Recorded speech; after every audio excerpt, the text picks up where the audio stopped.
Saudi अरब और Iran के दरमियान खारजा ताल्लुकात की बहाली। सऊदी वज़ीर खारजा पहली बार ईरान पहुंच गए। ईरानी मीडिया के मुताबिक सऊदी वज़ीर खारजा आज ईरान के दौरे पर दारुल हुकूमत तेहरान पहुंचे हैं, जहां इन्होंने अपने ईरानी हम मनसब से मुलाकात की। ईरानी मीडिया के मुताबिक शहजादा फैसल बिन रिहान के दौरे तेहरान के दौरान ईरान में सऊदी सफारत खाना और कौंसल खाना दोबारा खुलने का इम्कान है। ईरानी मीडिया ने बताया है कि दो तरफा ताल्लुकात की बहाली के बाद ईरान और सऊदी अरब के वज़ीर खारजा के दरमियान ये तीसरी मुलाकात है और सऊदी वज़ीर खारजा का पहला दौरा ईरान है। वाज़ेह है कि सऊदी अरब और ईरान के कशीदा ताल्लुकात चीन की मुआवनत से मार्च में दोबारा बहाल हुए हैं। ईरान में सऊदी सफारत खाने पर हमले के बाद दोनों ममालिक के ताल्लुकात 2016 में मुनक़ता हो गए थे।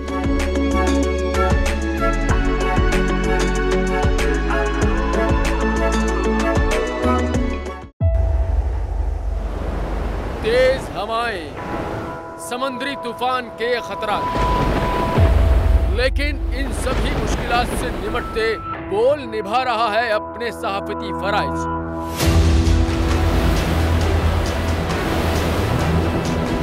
समुद्री तूफान बिपोर जॉय की ट्रांसमिशन बोल रहा है सबसे आगे। इस तरह से और कहां पे ये समुद्री तूफान पाकिस्तान के कौन से इलाकों को हिट कर सकता है, बोल रहा सबसे आगे। लम्हा बा लम्हा हर खबर से किया आवाम को आगाह। इस वक्त जो है मौजूदा सूरत हाल काफी हद तक तशवीशनाक होती जा रही है। खेती बंदर ठट्टा पे ज्यादा ये हिट करेगा तमाम। 57% आवाम ने देखा बोल की स्क्रीन पर, क्योंकि बोल है सबसे पहले सबसे आगे। सब्सक्राइब करें और बेल दबाएं ताकि कोई खबर रह न जाए।